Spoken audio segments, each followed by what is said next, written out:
तक नीचे रख दी दोगे। देखो भाई, पहले तो होता है मनकूट। वैसे बड़ी बड़ी बातें बनाने से थोड़ी होता है, मन भी चाहिए करने के लिए, जिगर चाहिए है। तो पहले मन को कूटो, मनकूट। उसके बाद धनकूट, धन भी तो चाहिए। ये सब इतनी सारी सामग्री, घी तेल आदि कहां से आएगा? तो धनकूट। उसके बाद तनकूट। भाई मेहनत लगती है इतनी, ये सामग्री पहले बनाओ, फिर इनको साजो, फिर इनको सराओ है? पहले मनकूट, फिर धनकूट और फिर तनकूट। और जब ये तीनों कुटे उसके बाद होता है अन्नकूट। समझ गए? हाँ भैया समझ गए। अब यहाँ तो हो गया है अन्नकूट, और इंद्र हमारी माथा कूट करेगा, वो हमारा माथा फोड़ेगा। वहां से तो दूध चले।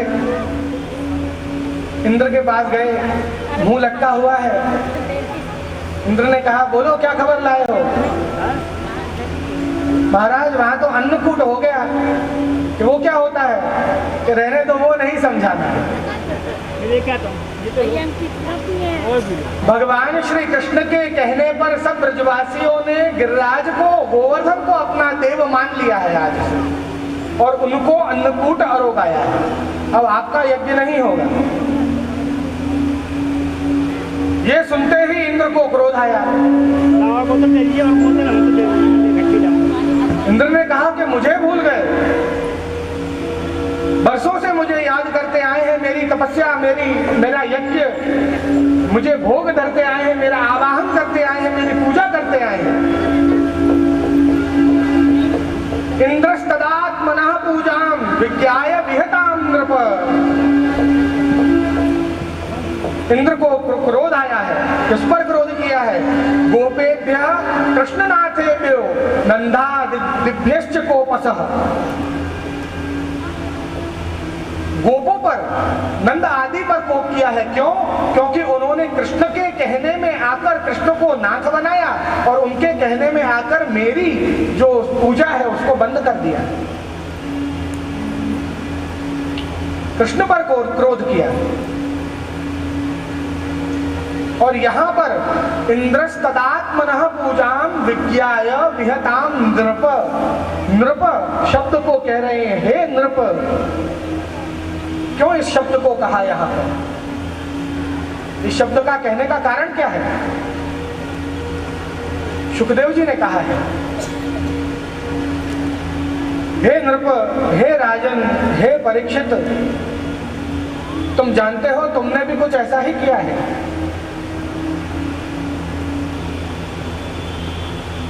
एक छोटे से भूमि के टुकड़े पर तुम राज करते हो, तो तुम्हारा इतना अभिमान है कि ऋषि के तुम आश्रम में गए थे और ऋषि ने तुमको जलपान नहीं कराया तो उसके कंठ में तुमने सर्प डाल दिया। इतना अभिमान।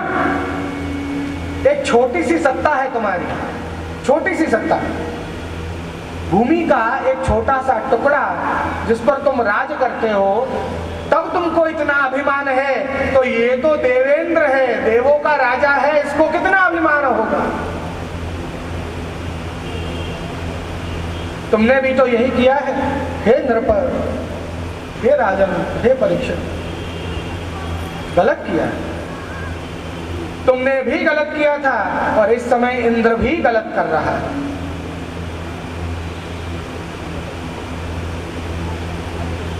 प्रश्न किया श्रीमद् वल्लभाचार्य जी को एक वैष्णव ने कि इंद्र तो देवों का राजा है,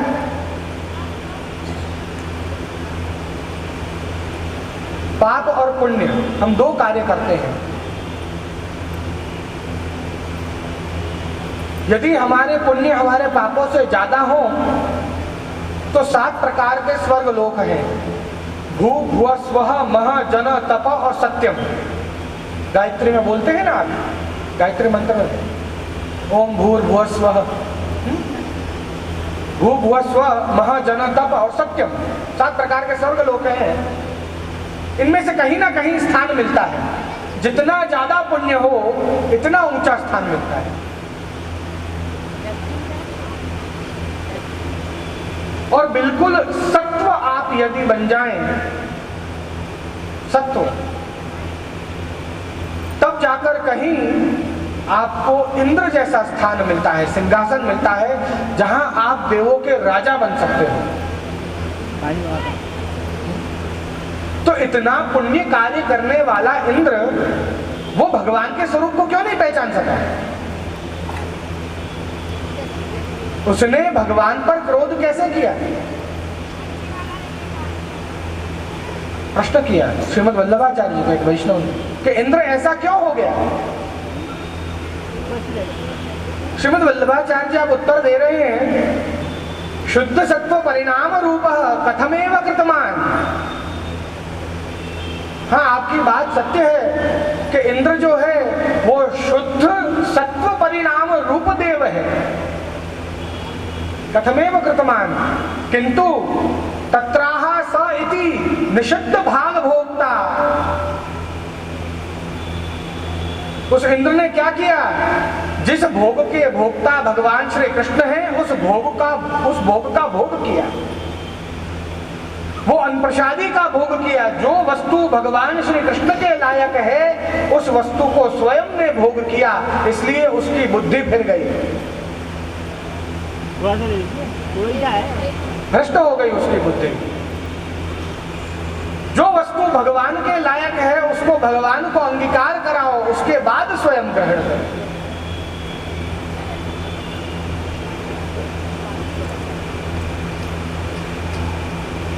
कुछ भी नहीं लगता, मात्र 2 मिनट।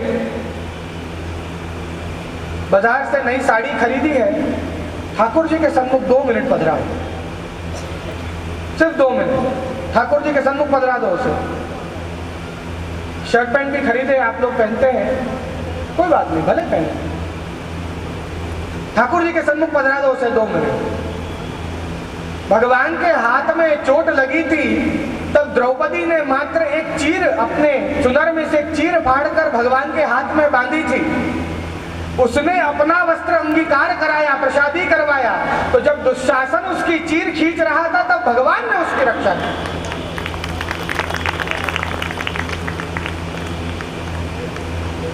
बाजार से नई चूड़ियां खरीदी हैं, ठाकुर जी की गादी जी पर एक बार पधरा दो, भगवान आपके सुहाग की रक्षा करें। जो भी वस्तु घर में आती है, ठाकुर जी लायक है तो उसे निश्चित रूप से प्रभु को अंगीकार करवाओ और फिर खुद ग्रहण करो। ऐसा करने से आपकी बुद्धि भ्रष्ट नहीं होगी। क्यों कहा श्रीमद् वल्लभाचार्य जी ने असमर्पित वस्तु नाम तस्मात् वर्जनम आचरे। असमर्पित भोजन, मात्र भोजन नहीं कहा, समस्त वस्तु। ऐसा मैं एक दिन वचनामृत कर रहा था, एक वैष्णव ने प्रश्न किया, भाई जूते चप्पल खरीदे तो क्या करो? उसको भी क्या भगवान के सामने रख दें? मैंने कहा भैया, जब उसको पहली बार आप जब भी पहनो तो उसे पैर के मंदिर में जाओ और दर्शन करो। उसको चल के मंदिर तक जाओगे तो जूते चप्पल भी सफल हो जाएंगे। वो कभी तुम्हें गलत मार्ग पे नहीं जाने देंगे, तुम्हारी रक्षा करेंगे।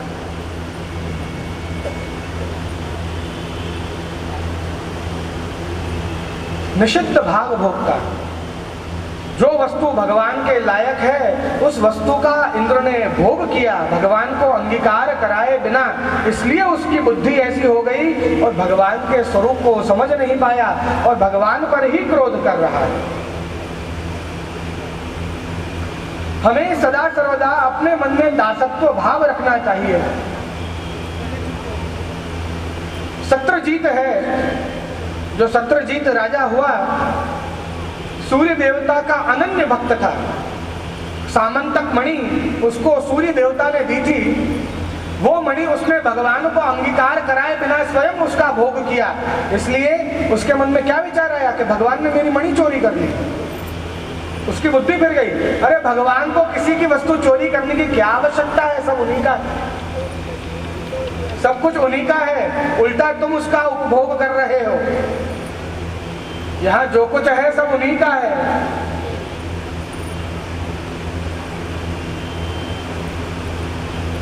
भगवान को अंगीकार कराए बिना आप अनेक जगह पर ऐसे प्रमाण देखेंगे। भगवान के स्वरूप को इंद्र ने पहचाना नहीं। इंद्र भगवान को गाली दे रहा है। भगवान के 6 गुण हैं और इंद्र ने भगवान के 6 अवगुण बताए। गाली कौन देता है? गाली कौन देता है?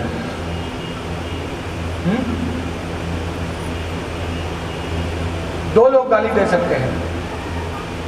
एक जो एकदम अपना अनन्य मित्र हो, प्रगाढ़ मित्र। वो मित्रता में हमको जो कुछ कहेगा हमें सब कुछ अच्छा लगेगा। जैसे कि ब्रजवासी जब श्रीनाथ जी, परसों के दिन वैसे प्रसंग हम लेंगे, किंतु ब्रज में जो सिकंदर लोधी मुगल राजा ने आक्रमण किया तो सब ब्रजवासी श्रीनाथ जी के पास आए और श्रीनाथ जी को उठाकर और तोड़ के घने में ले जाने का प्रयास कर रहे थे। श्रीनाथ जी उठे ही नहीं। बहुत प्रयास किया, उठे ही नहीं। तो ब्रजवासी ने क्या कहा, करे दारी के अब ठाड़ो है जा का हमारो माथो कटवावे हो। गाली दी। दारी मतलब माँ। तू यदि अपने माँ का सच्चा बेटा है तो खड़ा हो जा, ऐसे कहा। श्रीनाथ जी फट दे के खड़े हो गए। क्यों? वो ब्रजवासी को प्रेम करते हैं। उन ब्रजवासी के मुख से गाली भी श्रीनाथ जी को, भगवान को प्रिय है। मित्र है, प्रगाढ़ मित्रता है। और ऐसी मित्रता में कोई कुछ भी कहे, कितनी सारी गालियां हम ऐसे ही चलन में देते हैं, आपको पता है। अबे साले इधर आ। तो मित्रता में आप बोलते हो साला, मतलब क्या उसकी बहन से आपने शादी की है? क्या उसको साला कह रहे हो? पर क्या वो बुरा लगाता है? नहीं। क्यों? वो मित्र है इसलिए। तो एक जो मित्र है वो गाली दे सकता है, और दूसरा भगवान को गाली कौन दे सकता है? एक जो मित्र है वो प्रगाढ़ मित्रता है जिसकी। गोविंद स्वामी का भी एक प्रसंग आएगा आगे। अंतरंग सखा है गोविंद स्वामी। वो क्या कह रहे हैं? श्रीनाथ जी को धमकी दे रहे हैं कि गोविंद सो तू बैर बांध के सुख नहीं पावे यार, कि यदि तू मुझसे बैर करेगा तो तू सुख नहीं पाएगा। धमकी दे रहे हैं श्रीनाथ जी को। बताओ, ऐसी मित्रता है। तो या तो कोई मित्र भगवान को गाली दे सकता है, या तो जो मूर्ख हो, वो जो भगवान के स्वरूप को जानता ना हो, जो अज्ञानी हो बिल्कुल, जैसे कि शिशुपाल मूर्ख था। ऐसे ही ये इंद्र भगवान के स्वरूप को जाने बिना क्रोध में, मूर्खता में वो भगवान को गाली दे रहे हैं।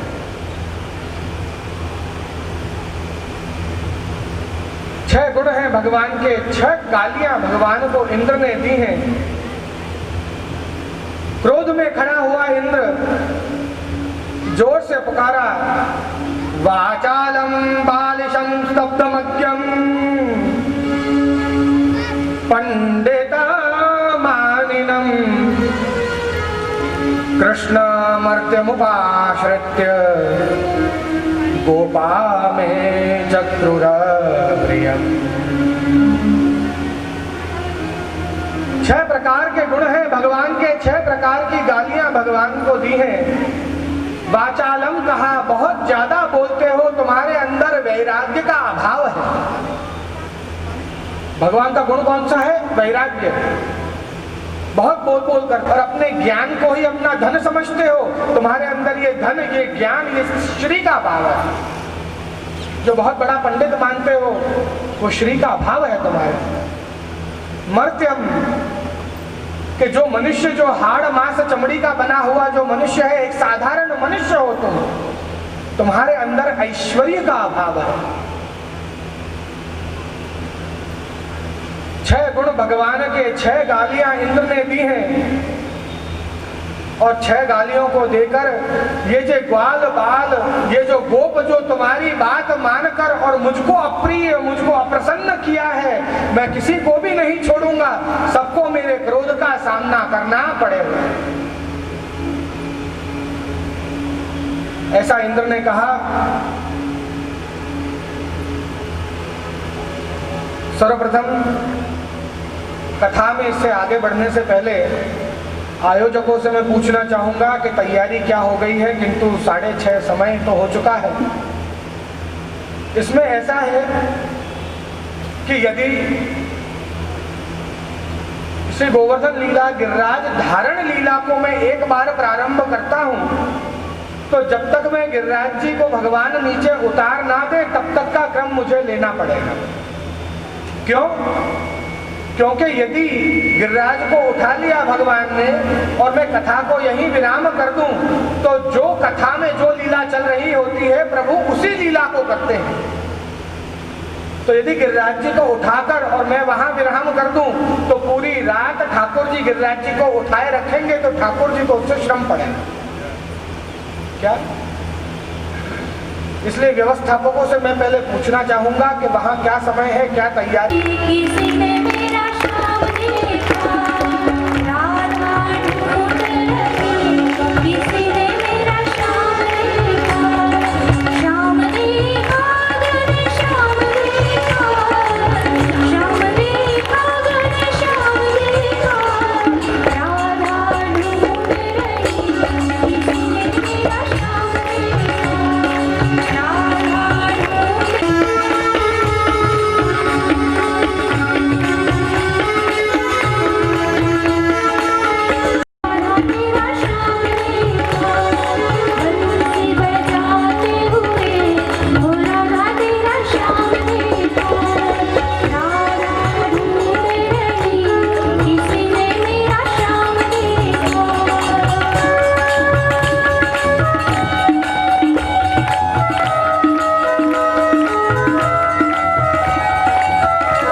समय आ गया है? क्योंकि हमारी आवश्यकता तो जब ही पड़ती है जब अंतिम समय आ गया हो, प्रलय का समय आ गया हो। इंद्र ने कहा, हे सामवर्तक मेघ, ये 84 कोस में जो व्रज फैला हुआ है समस्त व्रज को डुबा दो। कोई भी जीव, कोई भी जड़, कोई भी चेतन इसमें बाकी ना रहे। समस्त ब्रजमंडल में पानी के अलावा और कुछ ना दिखे। ये जगत में से व्रज का नाम ही मिट जाए, ऐसी दशा कर दो।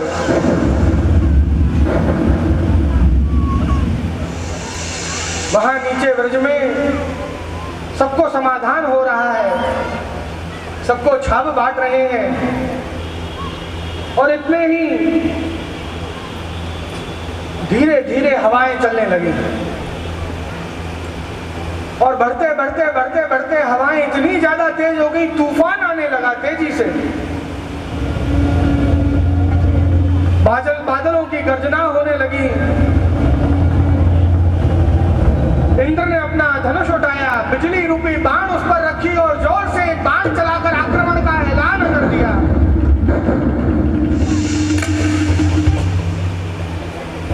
सारे सामवर्तक मेघ एक साथ जैसे बरस पड़े, टूट पड़े व्रजभूमि पर। वर्षा आरंभ हो चुकी है, ब्रजवासियां सब दौड़ रहे हैं। और कहां दौड़े हैं? गोविंदम शरणम ययुः। अभी तक जो कुछ भी हुआ वो सब भगवान ने कहा इस प्रकार से हुआ। ये ब्रजवासियों ने नहीं किया था। ब्रजवासी भगवान से कृष्ण के शरण में नहीं आए थे अभी तक, किंतु अब सारे ब्रजवासी दौड़कर गोविंदम शरणम ययु, गोविंद के शरण में गए।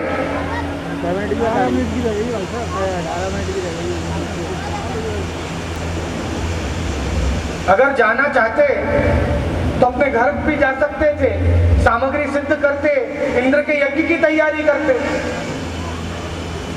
किंतु नहीं।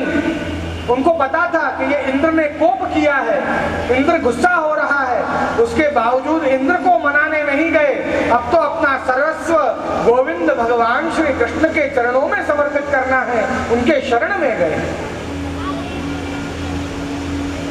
और भगवान की शरण में जाकर हाथ जोड़कर भगवान से विनती कर रहे हैं।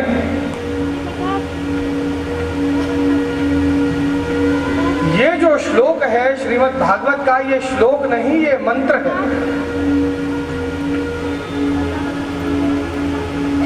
आज भी कोई भी जीव कोई बहुत बड़ी विपत्ति में फंस गया हो और उससे बाहर ना निकल रहा हो, बहुत बड़ा कष्ट उसे हो रहा हो,